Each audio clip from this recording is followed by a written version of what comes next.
Hi friends, இப்போ நம்ம பார்க்க போகிறது 10th ஸ்டாண்டர்டோட இயல் 6 பார்க்க போகிறோம். நிகழ்கலை.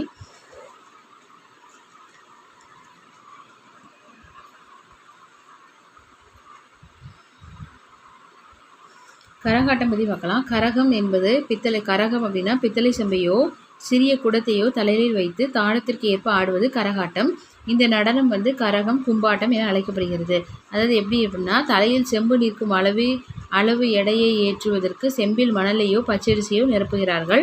கண்ணாடியிலும் பூக்களிலும் அளவுத்திய கரகட்டின் நடுவில் கிளிபொம்மை பொருத்திய மூங்கில் குச்சியை செருகி வைத்து ஆடுகிறார்கள். இதற்கு நையாண்டி மேள இசையும் நாகஸ்வரமும் தவழ் பம்பை போன்ற இசைக்கருவிகளும் இசைக்கப்படுகின்றன. இதில் ஆணும் பெண்ணும் சேர்ந்து நிகழ்த்தும் கரகாட்டத்தில் சில நேரங்களில் ஆண் பெண் வேடமிட்டு ஆடுவதும் உண்டு. கரகாட்டம் நிகழ்த்துதலில் இத்தனை பேர்தான் நிகழ்த்த வேண்டும் என்ற வரையறை இல்லை.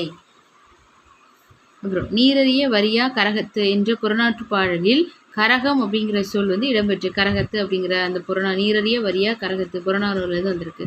ஸோ சிலப்பதிகாரத்தில் மாதவி ஆடிய 11 வகை ஆடல்களில் குடக்கூத்து என்ற ஆடலும் குறிப்பிடப்படுகிறது. சிலப்பதிகாரத்தில் மாதவி ஆடிய 11 வகை ஆடல்களில் குடக்கூத்து என்ற ஆடலும் குறிப்பிடப்படுகிறது. இதுவே கரகாட்டத்தின் அடிப்படை என்றும் கருதப்படுகிறது. மயிலாட்டம் அப்படின்னா, மயில் வடிவமுடைய கூட்டுக்குள் ஒருவர் தன் உருவத்தை மறைத்து கொண்டு நையாண்டி மேளத்திற்கு ஏற்ப ஆடும் ஆட்டமே மயிலாட்டமாகும். நையாண்டி மேளம் இசைக்க காலில் கட்டப்பட்ட சலங்கை ஒலிக்க மயிலின் அசைவுகளுக்கு ஆடி காட்டுவர்.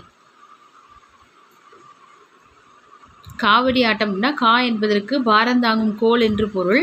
இரு முனைகளிலும் சம எடைகளை கட்டிய தண்டினை தோளில் சுமந்து ஆடுவது காவடி ஆட்டம். இரு முனைகளிலும் சம எடைகளை கட்டிய தண்டினை தோளில் சுமந்து ஆடுவது காவடி ஆட்டம். மரத்தண்டின் இரு முனைகளிலும் சிற்ப வேலைப்பாடுள்ள பலகையை பொருத்தி மூங்கில் குச்சிகளால் அரைவட்டமாக இணைக்கின்றன. அந்த அரைவட்ட பகுதியை பட்டுத்துணியால் மூடி அழகுபடுத்துகிறாங்க. மயிலிறகு கற்றைகளை இருபுறமும் பொருத்தி மணிகளால் அழகுபடுத்தி காவடியை உருவாக்குகிறார்கள். இது நிறைய வகையான காவடிகள் இருக்குது அப்படின்னு சொல்லியிருக்காங்க. அடுத்து ஒயிலாட்டம் அப்படின்னா, ஒரே நிற துணியை முண்டாசு போல கட்டியும் காலில் சலங்கை அணிந்தும் கையில் வைத்துள்ள சிறு துணியை இசைக்கேற்ப வீசியும் ஒயிலாக ஆடும் ஆட்டமே ஒயிலாட்டம்.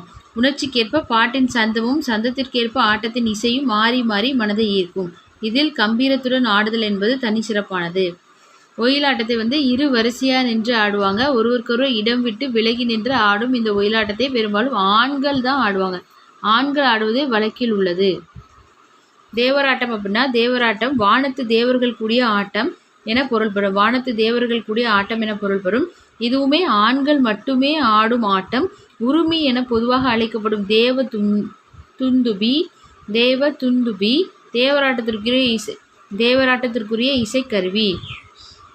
இந்த கலை வேட்டி கட்டியும் தலையிலும் இடையிலும் சிறு துணி கட்டியும் கால்களில் சலங்கை அணிந்தும் எளிய ஒப்பனையுடன் நிகழ்த்தப்படுகிறது.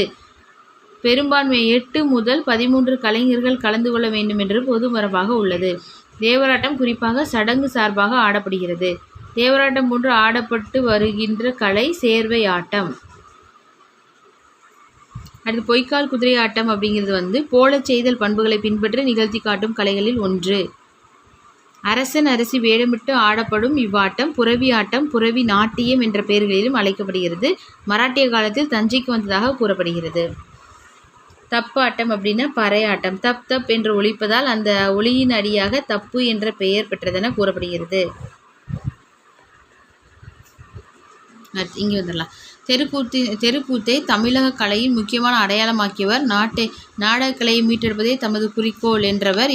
தமிழ்நாட்டின் வழிவழி நாடக அப்படின்னு சொன்னவங்க யார் அப்படின்னா, முத்துசாமி என்ற கலைஞாயிறு. இந்திய அரசின் தாமரை திரு விருதையும் தமிழ்நாடு அரசின் கலைமாமணி விருதையும் பெற்றவர். தோளில் செய்த வெட்டு வரைபடங்களை விளக்கின் ஒளி ஊடுருவும் திரை சீலையில் பொருத்தி கதைக்கேற்ப மேலும் கீழும் பக்கவாட்டிலும் அசைத்து காட்டி உரையாடியும் பாடியும் காட்டுவது தோற்பாவை கூத்து. தோளால் ஆன பாவையை கொண்டு நிகழ்த்தும் கலை ஆதலால் இது தோற்பாவை. தோளால் ஆன பாவையை கொண்டு நிகழ்த்தும் கலை ஆதலால் இது தோற்பாவை என பெயர் பெற்றது. இதில் இசை, ஓவியம், நடனம், நாடகம், பல குரலில் பேசுதல் ஆகியவை இணைந்துள்ளன.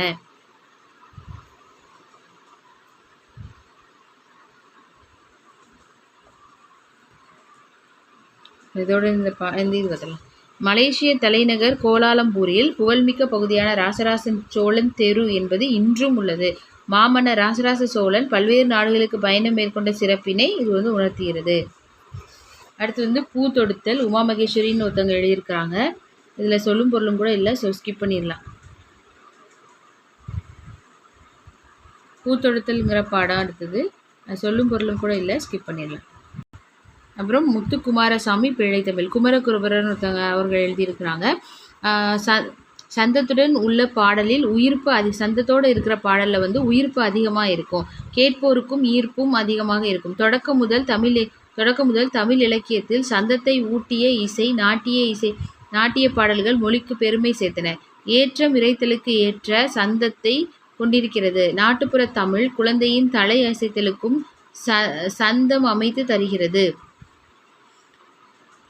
இப்போ பண்டி அப்படின்னா வயிறு, அசும்பிய அப்படின்னா ஒளி வீசுகிற, முச்சி அப்படின்னா தலையுச்சி கொண்டை, முடிஞ்ச எண்ணுமை, குண்டலமும் குலைக்காதும் அப்படின்னா எண்ணுமை, ஆடுக அப்படின்னா வியங்கோல் வினைமுற்று, பதிந்து அப்படின்னா பதி, இத்திந்து இத்து ஊ, பதி பகுதி, இச்சந்தி இந்தாண்டு விகாரம், இத்திறந்த கால நிலையிலே ஊ வினையச்ச விகுதி.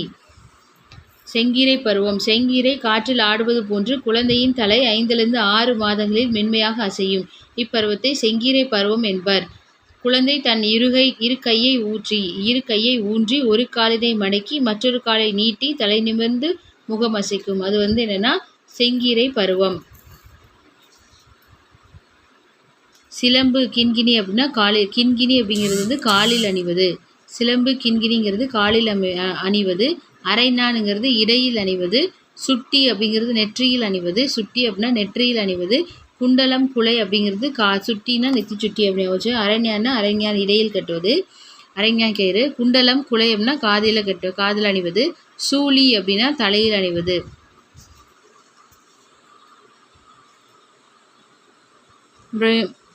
குமரகுருபரர் அவர்களை பற்றி பார்த்தோம் அப்படின்னா, இவரோட பாடிய முத்துக்குமாரசாமி பிள்ளை தமிழில் செங்கீரை பருவத்தின் 8ஆம் பாடல் பகுதி இங்கே கொடுக்கப்பட்டுள்ளது. 96 வகை சிற்றிலக்கியங்கள் ஒன்று வந்து பிள்ளைத்தமிழ். இது வந்து பாட்டுடை தலைவராக இறைவனையோ தலைவரையோ அரசனையோ பாட்டுடை தலைவராக கொண்டு அவரை குழந்தையாக கருதி பாடுவாங்க.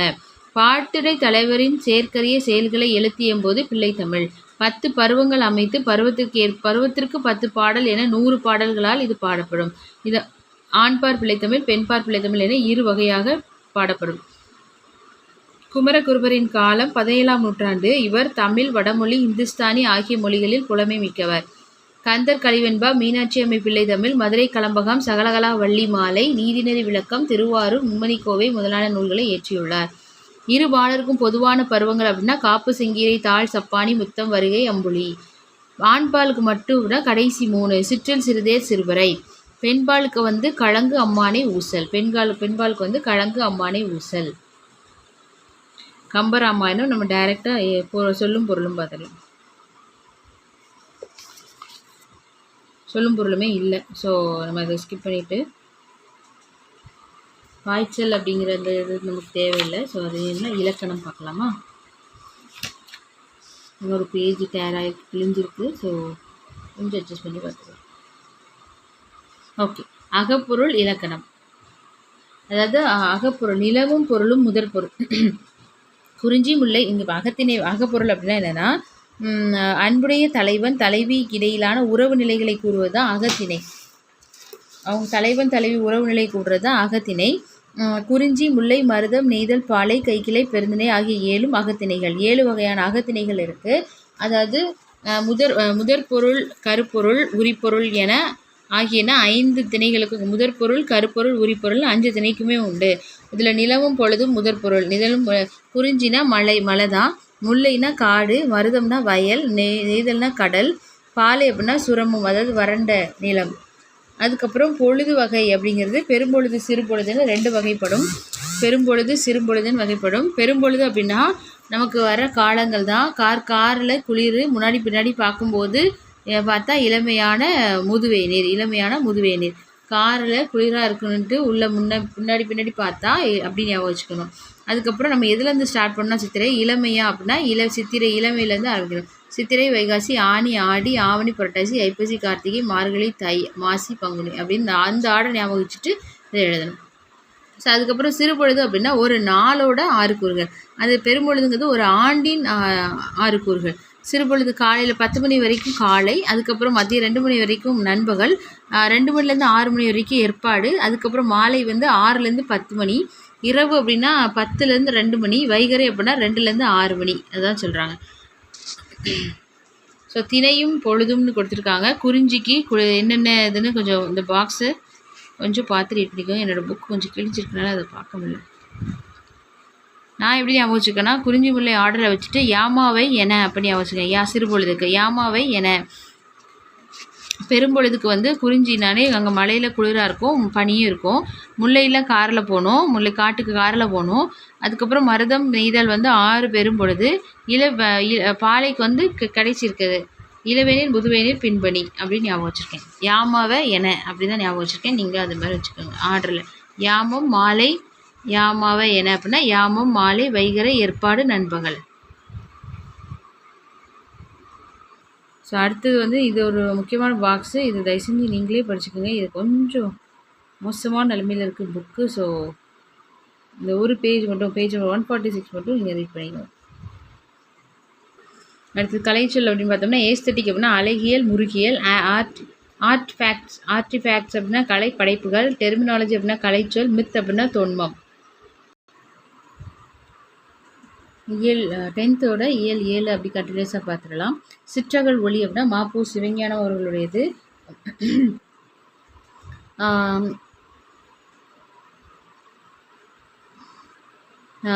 மாப்போசி இவங்க தான். அப்புறம் ஞான பிரகாசம்.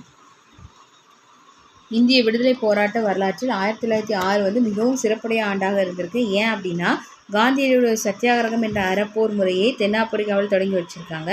அதுக்கப்புறம் அதே ஆண்டு தான் விஓசிங்கிறவங்க கப்பல் நிறுவனத்தை தொடங்கினார்.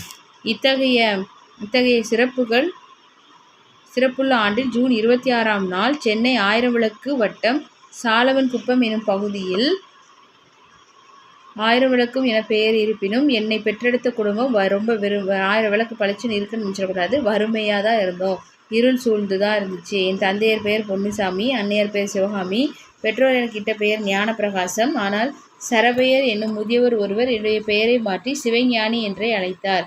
சிவஞானி என்னும் பெயரை சிறிது திருத்தத்துடன் சிவஞானம் என நிலை பெற்றது. வறுமையின் காரணமாக இவங்க வந்து படிப்பை வந்து நிறுத்திருப்பாங்க. ஸோ பள்ளியில் 3ஆம் வகுப்பில் நுழைந்த 7ஆம் நாளில் பகல் நேரத்தில் வீட்டுக்கு சாப்பிட போனாங்க. புக்கு ஏன் கொண்டு வரலன்னு திட்டிருப்பாங்க. அதோட அந்த புக்கை கல்வி முற்று பெற்றிருப்பாங்க. 3ஆம் வகுப்பிற்கு அந்த நாளில் தேவைப்பட்டதே ஆங்கிலம், தமிழ், மொழிப்பாட புத்தகங்கள் தான். இவற்றை கூட வாங்கி கொடுக்க என் குடும்பத்தின் வறுமை இடம் பெறவில்லை. செவிச்செல்வம், அதனால் கேட்டு தான் அவங்க எல்லாமே பெற்றிருக்கிறாங்க, ஞானம் பெற்றிருக்கிறாங்க.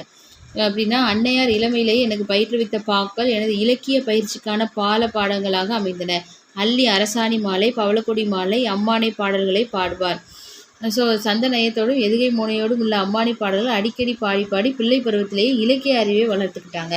இலக்கிய அறிவு இருக்கிறதுனால ஒருவன் அறிவு விளக்கம் பெறுவதுக்கு 2 வழி இருக்குது. ஒன்று கல்வி, இன்னொன்று கேள்வி. இதில் கேள்வி ஞானம் வந்து பெறுவதில் மிகுந்த ஆர்வம் தான் அவங்களுக்கு இருந்திருக்கு. எனது கேள்வி ஞானத்தை பெருக்கிய பெருமையில் திருப்பாதிரி புலியூர் ஞானியார் அடிகளுக்கே மிகுந்த பங்கு உண்டு.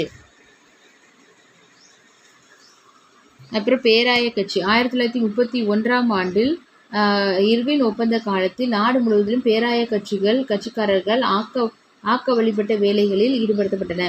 அந்நிய துணிக்கடை மறியல் காந்தி இர்வின் ஒப்பந்தப்படி அனுமதிக்கப்படவில்லை.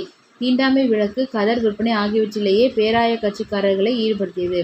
6 மாத கால கடுங்காவல் 30/9/1932 தமிழா துள்ளி எழு எனும் தலைப்புடைய துண்டறிக்கை ஒன்றை கடற்கரையில் குழுமியிருந்த மக்களிடையே வழங்கியதற்காக அவங்களுக்கு வந்து சிறைக்கு போயிட்டாங்க. பாண்டிய நாடு பெருமையை கூறி சோழ நாடு சிறப்பை சொல்லி சேர நாடு மாண்பினை காட்டி நம் தமிழ்நாடு ஆங்கிலேயருக்கு அடிமைப்பட்டிருந்த வறுமையை நினைவூட்டி விடுதலை போரில் ஈடுபட வருமாறு தமிழருக்கு வந்து அவங்க அழைப்பு விடுத்திருப்பாங்க. அதனால இவங்களுக்கு 3 மாத கடுங்காவல் தண்டனையும் 300 ரூபாய் அபராதம் விதிக்கப்பட்டது. அந்த 300 ரூபாய் கட்ட முடியாதனால 6 மாத கடுங்காவல் தண்டனையை அனுபவிச்சிருப்பாங்க. 1942 ஆகஸ்ட் 8ஆம் நாள் இந்திய வரலாற்றில் பொன் எழுத்துக்களால் பொறிக்கத்தக்க புனித நாளாகும்.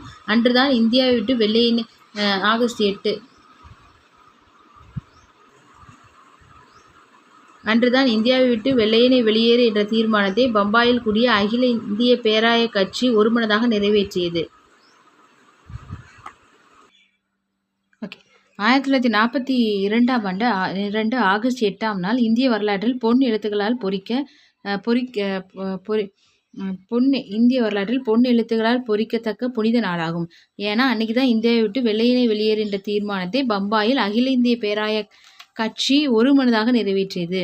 தேசம் முழுவதும் அன்று புத்துயிர் பெற்றது. நாடெங்கும் தலைவர்கள் கைதான நிலையில் நானும் ஆகஸ்ட் 13ஆம் நாள் வேலூர் மத்திய சிறைச்சாலையில் அடைக்கப்பட்டேன். நிறைய தலைவர்கள் கைதான நிலையில் இவரும் ஆகஸ்ட் 13ஆம் நாள் வேலூர் மத்திய சிறைச்சாலையில் அடைக்கப்பட்டேன். காமராசர், தீரர் சத்தியமூர்த்தி, பிரகாசம் உட்பட தென்னகத்தின் முன்னணி தலைவர்கள் பலரை அங்கு நான் கண்டேன். அமராவதி அதுக்கப்புறம் சில நாட்களுக்கு பின் அங்கிருந்து அமராவதி சிறைக்கு மாற்றினர். மேற்கூரை துத்தநாக தகடுகளால் வேயப்பட்டிருந்தது. அதனால ரொம்ப சூடு.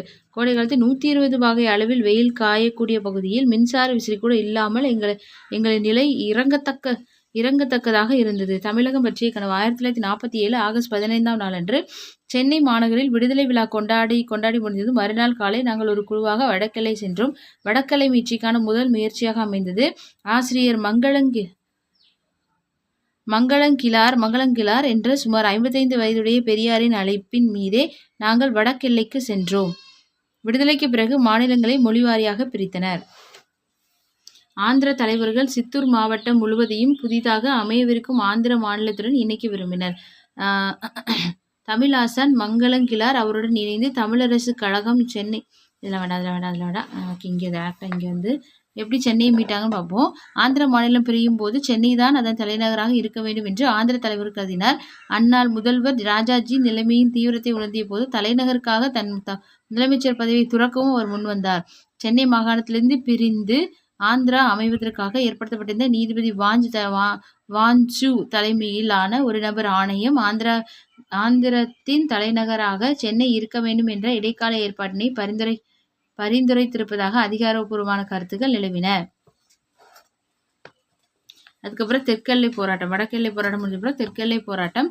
தெற்கெல்லை கிளர்ச்சியோடு 1946 அக்டோபர் 25 நாகர்கோயில் நகரின் ஒரு பகுதியான வடிவீசுரத்தில் வடிவை வாலிபர் சங்கத்தின் ஆண்டு விழாவில் பேசினேன். அதுதான் தெற்கெல்லை கிளர்ச்சி பற்றிய எனது முதல் பேச்சு. அந்நாளில் திருவிதாங்கூர் சமஸ்தானம் தனி அரசாக இருந்தது.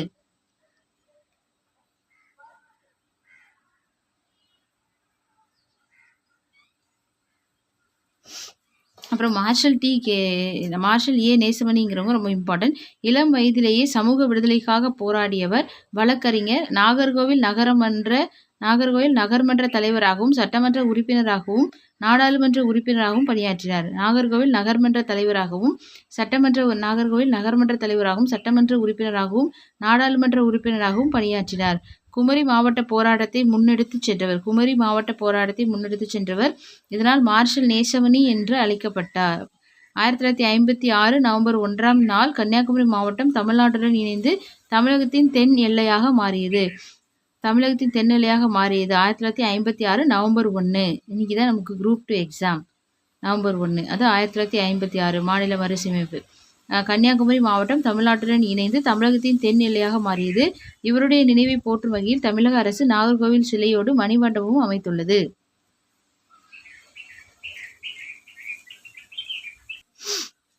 ஆஸ்திரிய நாட்டு தலைநகரமான வியன்னாவில் அமைந்துள்ள அருங்காட்சியகத்தில் பேப்பரஸ் தாளில் எழுதப்பட்ட அரிய கையெழுத்து சுவடி ஒன்று கண்டுபிடிக்கப்பட்டுள்ளது.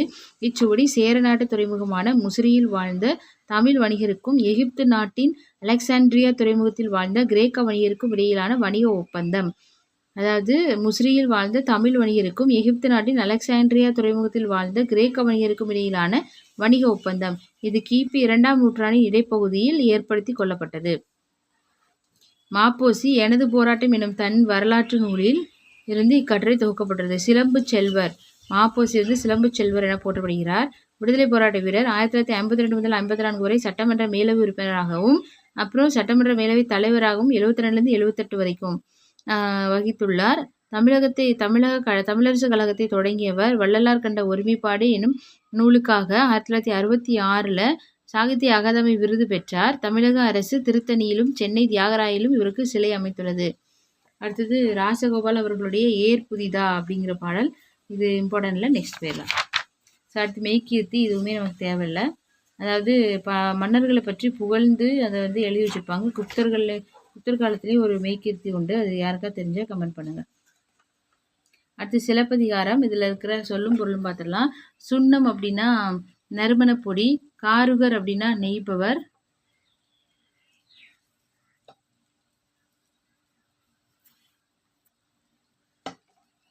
காருகர் அப்படின்னா நெய்பவர்.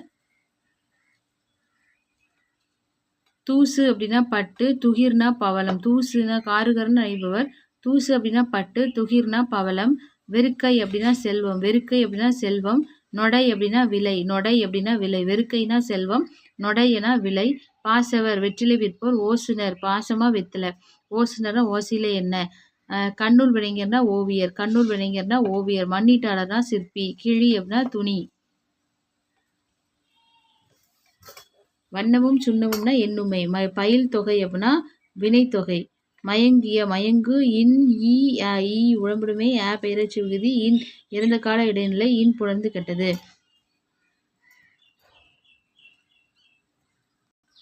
அடுத்து நம்ம பார்க்க போகிறது என்ன அப்படின்னா புறப்பொருள் இலக்கணம். அதுக்கப்புறம் என்ன அப்படின்னா புறம் பற்றிய நெறிகளை கூறுவது தான் புறத்திணை. புறம் பற்றிய நெறிகளை கூறுவது அப்படின்னு தான் புறத்திணை. புறத்திணை வந்து வெற்றி முதலாக 12 வகைப்படும். புறத்திணை வந்து 12 வகைப்படும். அகத்திணை வந்து எத்தனை வகைப்படும்? 7 வகைப்படும். வெற்றி என்றால் அப்படின்னா மக்கள் சிறு குழுக்கு. வெற்றி அப்படின்னா மக்கள் சிறு குழுக்களாக வாழ்ந்த காலத்தில் ஆணிரைகளை சொத்தாக கருதினர். ஆணிரைகளை கவர்தல் அப்படிங்கிறதா வெற்றி. ஆணிரைகளை கவர்தல் அப்படிங்கிறது வெற்றி.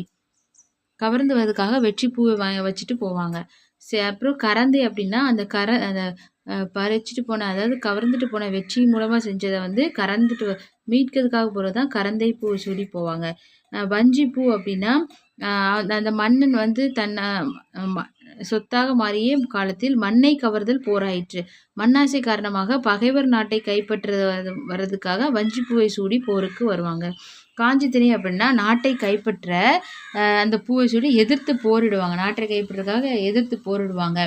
நொச்சி திணை அப்படின்னா என்ன அர்த்தம்னா கோட்டையை காத்தல். அதாவது கோட்டைகளுக்காக மண்ணை காக்க கோட்டைகள் கட்டப்பட்டன. கோட்டையை காத்தல் வேண்டி உள்ளிருந்தே முற்றுகையிட்ட பகையரசனோடு நொச்சிப்பூவை சூடி போரிடுவது. ஒழுங்கை அப்படின்னா கோட்டையை கைப்பற்றதுக்காக அதனை சுற்றி வளைத்தல் தான் ஒழுங்கை திணை. கிள்ளி வலுவன் தும்பை திணை அப்படின்னா போர்க்களத்தில் ஒருவர் போரிடுவது தான் தும்பை திணை.